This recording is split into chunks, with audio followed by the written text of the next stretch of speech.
Hello all, welcome to big plus brownies.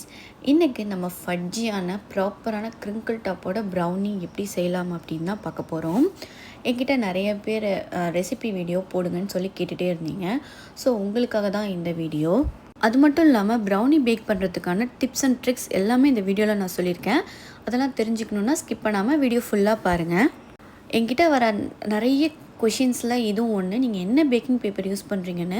So நான் ego back அப்படிங்கிற ப்ராண்ட்லேருந்து தான் packing paper use பண்ணுறேன். ரொம்பவே நல்லாயிருக்கு, ப்ரௌனி ஒட்டாமல் வருது. நான் ஸ்டார்டிங்லேருந்து என்னோடய பிஸ்னஸ்க்கு இந்த பேப்பர் தான் நான் யூஸ் பண்ணிகிட்ருக்கேன். நம்ம இப்போது 1/2 kgக்கான ப்ரௌனி பண்ண போகிறோம். ஸோ அதுக்காக நான் 8 inch பேன் எடுத்திருக்கேன். என்கிட்ட கஸ்டமர் எப்போவுமே டாலாக வேணும்னு கேட்டால் மட்டும் நான் 7 inch பேன் எடுப்பேன், இல்லைன்னா 8 inchல தான் பேக் பண்ணுவேன். ஸோ இப்போ நம்ம டின்னை க்ரீஸ் பண்ணி பேக்கிங் பேப்பரை போட்டுக்கலாம். எப்போவுமே கொஞ்சோண்டு ஆயில் அதில் அப்ளை பண்ணிவிட்டு அதுக்கு மேலே பேக்கிங் பேப்பரை நம்ம போட்டோன்னா பேக்கிங் பேப்பர் நல்ல ஸ்டிஃபாக இருக்கும். நமக்கு சைட்லலாம் ரொம்ப பிரிஞ்சு நிற்காமல் அந்த ட்ரேயோட ஒட்டிக்கிட்டே இருக்கும். ஸோ அதனால நம்ம ஆயிலை க்ரீஸ் பண்ணி எடுத்துக்கலாம். நம்ம பேக் பண்ண ஸ்டார்ட் பண்ணுறப்போவே ஃபஸ்ட்டு டின்னை தான் ரெடி பண்ணி வைக்கணும். நெக்ஸ்ட் என்னென்ன இன்க்ரீடியன்ட்ஸ்னு பார்த்துடலாம். நான் எப்போவுமே மோடேவோட டார்க் காம்பவுண்ட் தான் யூஸ் பண்ணுறேன். ஸோ அதில் 180 grams and milky mist butter unsalted நான் யூஸ் பண்ணிகிட்ருக்கேன். நீங்கள் எந்த பட்டர் வேணாலும் யூஸ் பண்ணுங்கள். பட்டரில் 80 grams இது ரெண்டுத்தையுமே எடுத்துகிட்டு மெல்ட் பண்ணுறதுக்காக நான் ஓடிஜியில் ப்ளேஸ் பண்ணியிருக்கேன். நம்ம ஆக்சுவலாக இதை மெல்ட் பண்ணுறதுக்கு 2 மெத்தட் யூஸ் பண்ணலாம். ஒன்று டபுள் பாயிலிங் மெத்தட், இன்னொன்று ஓடிஜியில் வச்சு மெல்ட் பண்ணிக்கலாம். நீங்கள் எப்படி வேணாலும் மெல்ட் பண்ணிக்கோங்க. நான் ஓடிஜியில் தான் எப்போவுமே மெல்ட் பண்ணி எடுத்துப்பேன். ஸோ 10 minutes ப்ளேஸ் பண்ணோன்னா சூப்பராக மெல்ட் ஆகி கிடச்சிரும். பாருங்கள், சூப்பராக மெல்ட் ஆகி வந்திருக்கு நமக்கு. நீங்கள் பட்டர் அண்ட் சாக்லேட்டை ஃப்ரிட்ஜில் வச்சிங்கன்னா அது மெல்ட் ஆகிறதுக்கு ரொம்ப டைம் எடுக்கும். ஸோ ரெண்டுமே ரூம் டெம்பரேச்சரில் இருந்துச்சுன்னா ரொம்பவே சூப்பராக மெல்ட் ஆகி கிடச்சிரும் சீக்கிரமாகவே. ஓடிஜிலேருந்து எடுத்துகிட்டு நம்ம ஸ்பேச்சுலா வச்சு மிக்ஸ் பண்ணுறப்போ கொஞ்சம் கட்டி ஆகிற மாதிரி இருக்கும். நம்ம அதை பார்க்காம நல்லா மிக்ஸ் பண்ணிக்கிட்டே இருந்தோம்னா இந்த கன்சிஸ்டன்சியில் நமக்கு கிடச்சிரும் சாக்லேட். ஸோ இதை எடுத்து ஓரமாக வச்சிடலாம், கொஞ்சம் ஆறட்டும். அடுத்த இன்க்ரீடியன்ட்ஸ் எடுக்கலாம். இது என்னென்னா சுகர் 100 grams எடுத்துக்கிறேன். நெக்ஸ்ட்டு ப்ரௌன் சுகர் 50 grams, டோட்டலாக 150 grams சுகர் நம்ம ஆட் பண்ணோம். அதை நம்ம ரேஷியோ எப்படி வேணாலும் நம்ம மாற்றிக்கலாம். நான் என்னோடய பிஸ்னஸ்க்கு இந்த ரேஷியோவில் தான் பண்ணிகிட்ருக்கேன். ரொம்ப ரொம்ப சூப்பரான ஃபட்ஜியான ப்ரௌனி கிடைக்கும் இந்த மெஷர்மெண்ட்ஸ் நீங்கள் யூஸ் பண்ணிங்கன்னா. இந்த சுகரை மிக்சியில் கிரைண்ட் பண்ணி எடுத்து ஓரம் வச்சிடலாம். நெக்ஸ்ட்டு மைதா 70 grams எடுத்துக்கோங்க.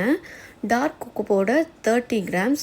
உங்களுக்கு ரொம்ப கசப்பாக வேணாம் எனக்கு அப்படின்னு தோணுச்சுன்னா மைதா 80 grams, கொக்கோ பவுடர் 20 grams எடுத்துக்கோங்க. பட் என்னோடய மெஷர்மெண்ட்ஸில் நான் எப்போவுமே மைதா 70 grams அண்ட் கொக்கோ பவுடர் 30 grams தான் யூஸ் பண்ணிகிட்ருக்கேன். இப்போ ஒரு க்ளீன் பவுல் எடுத்துக்கலாம். அதில் கொஞ்சம் கூட தண்ணி இருக்கக்கூடாது, க்ளீனாக இருக்கணும். எக் ரூம் டெம்பரேச்சரில் மட்டும்தான் இருக்கணும். ஃப்ரிட்ஜில் இருந்துச்சுன்னா 2 or 3 hours முன்னாடியே எடுத்து வெளியில் வச்சுட்டு ரூம் டெம்பரேச்சர் வந்ததுக்கப்புறம் சேர்த்துக்கோங்க. 2 எக் சேர்க்க போகிறோம். 2 எக்கை உடச்சி சேர்த்துட்டு நெக்ஸ்ட்டு ஒரு பிஞ்ச் சால்ட் அதில் சேர்க்கணும். அதுக்கப்புறம் வெனிலா எசன்ஸ் 1 teaspoon சேர்த்துக்கோங்க. நெக்ஸ்ட்டு நம்ம கிரைண்ட் பண்ணி வச்சுருக்க சுகர் அதில் ஆட் பண்ணிவிட்டு நம்ம நல்லா மிக்ஸ் பண்ண போகிறோம். அந்த சுகர் கரைகிற வரைக்கும் மிக்ஸ் பண்ணால் போதும். 3 to 4 minutes ஆகும் இந்த சுகர் நல்லா கரைஞ்சி வரதுக்கு.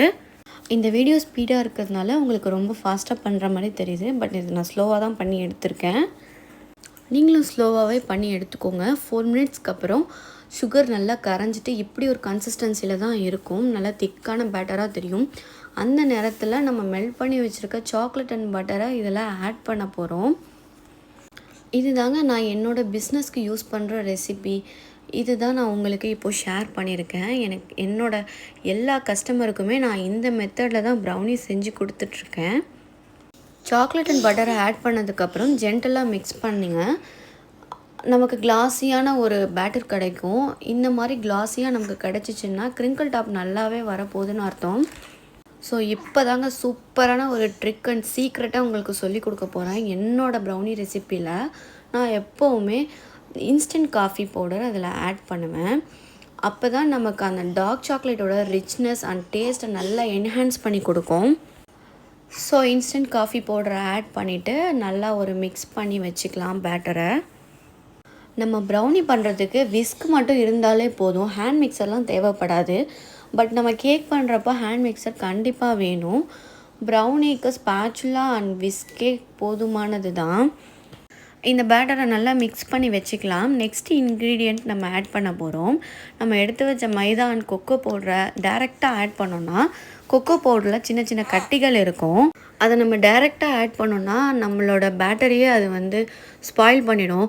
அதனால் அதை ஸ்க்யூவர்ஸை வச்சு சலித்து எடுத்துட்டு அதுக்கப்புறமா நம்ம மிக்ஸ் பண்ணுறப்போ தான் ஒரு நல்ல பேட்டர் கிடைக்கும். ஸ்பேச்சுலாவை வச்சு ஜென்டலாக மிக்ஸ் பண்ணணும். கட் அண்ட் ஃபோல்ட் மெத்தடில் ரொம்ப வேகமாக கிண்டிக்கிட்டே இருந்தோன்னா அது வந்து ரொம்ப பேட்டர் நல்லா திக்காகி கன்சிஸ்டன்சி மாறிடும். ஸோ இதை நல்லா மிக்ஸ் பண்ணி எடுத்துக்கலாம். ஃபுல்லாக மிக்ஸ் ஆனதுக்கப்புறம் இந்த மாதிரி திக் பேட்டராக நமக்கு கிடைக்கும். இப்போ நம்ம டின்னோட வெயிட்டை மைனஸ் பண்ணிவிட்டு அதில் வந்து இந்த பேட்டரை நம்ம மாற்ற போகிறோம். இந்த மாதிரியான ஒரு கன்சிஸ்டன்சியில் தான் பேட்டர் இருக்கணும். ரொம்ப திக்காகவும் இருக்கக்கூடாது, ரொம்ப ஃப்ளோயியாகவும் இருக்கக்கூடாது. இதுதான் கரெக்டான கன்சிஸ்டன்சி. உங்களுக்கு இன்னும் ஃபட்ஜியான ப்ரௌனி வேணும் அப்படின்னு நினச்சிங்கன்னா 180 கிராம் சாக்லேட்டுக்கு பதிலாக 200 கிராம் சாக்லேட் ஆட் பண்ணிங்கன்னா ரொம்ப ஃபட்ஜியான ப்ரௌனி கிடைக்கும். அது வந்து டிபெண்ட்ஸ் ஆன் த பர்சன் தான் எப்படி கேட்குறாங்க அப்படிங்கிறத பொறுத்து தான் இருக்குது. இந்த பேட்டரை டூத் பிக் வச்சுட்டு நம்ம நல்லா ஃப்ளாட்டாக்கிக்கலாம். ஏன்னா ஒரு சைடு அதிகமான ஹைட்டும் ஒரு சைடு கம்மியாகவும் இருந்துச்சுன்னா நமக்கு வந்து ப்ரௌனி வந்து டிஃப்ரெண்ட்டான சைஸில் கிடைக்கும். ஸோ அதுக்காக நம்ம ஸ்க்யூவர்ஸை வச்சு இதில் நல்லா ஒரு டிப்பு கொடுத்துக்கலாம். இப்போ நம்ம பேக் பண்ணி எடுத்தாச்சு. பாருங்கள், பேக் பண்ணி எடுத்த உடனே இப்படி தான் இருக்கும். நல்லா க்ரிங்கிள் டாப் நல்லா மேலே வந்து நல்லா சூடாக இருக்கிற ப்ரௌனி இந்த மாதிரி ஒரு கன்சிஸ்டன்சியில் தான் இருக்கும். ஸோ டைம் ஆக ஆக ஆற ஆற அது வந்து மேலேயே போய் ஒட்டிக்கும். ஸோ ப்ராப்பரான க்ரிங்கிள் டாப் இந்த ப்ரௌனிக்கு வந்திருக்கு. இதே மெஷர்மெண்ட்ஸை யூஸ் பண்ணி நீங்களுமே ப்ரௌனி பண்ணிங்கன்னா இதே மாதிரியான க்ரிங்கிள் டாப் உங்களுக்கு கண்டிப்பாக வரும். ட்ரை பண்ணி பார்த்துட்டு இந்த மாதிரி க்ரிங்கிள் டாப் உங்களுக்கு வந்துச்சா அப்படின்னு எனக்கு கமெண்ட் பண்ணுங்கள். இப்போ ஒரு முக்கியமான ஒரு டிப்ஸ் சொல்ல போகிறேன். என்னென்னா, ப்ரௌனியை சுட சுட கட் பண்ணி சாப்பிடலாம் அப்படின்னு நினைக்கிறவங்களுக்கு தான். கண்டிப்பாக அதை மட்டும் பண்ணவே கூடாதுங்க. ப்ரௌனி நல்லா ஆறணும். அட்லீஸ்ட் ஒரு 2 hours ஆகுது ஆறுனா தான் அதோட கன்சிஸ்டன்சி இந்த மாதிரி இருக்கும். நீங்கள் சுட சுட கட் பண்ணிங்கன்னா அது உள்ளார வேகாத மாதிரி ஒரு ஃபீலை தான் கொடுக்கும். ஸோ பாருங்கள், நல்ல ஃபட்ஜியாக க்ரிங்கிள் டாப்போட ப்ராப்பரான ப்ரௌனி வந்திருக்கு. உங்களுக்கும் இதே மாதிரியான ப்ரௌனி வரணுன்னா நான் சொன்ன மெஷர்மெண்ட்ஸை ஃபாலோ பண்ணி பாருங்கள். பண்ணிவிட்டு எப்படி வந்திருக்குங்கிறத எனக்கு கமெண்ட் பண்ணுங்கள். இந்த மாதிரி ரெசிபி வீடியோ உங்களுக்கும் வேணும்னா லைக் பண்ணி ஷேர் பண்ணி சப்ஸ்கிரைப் பண்ணிக்கோங்க.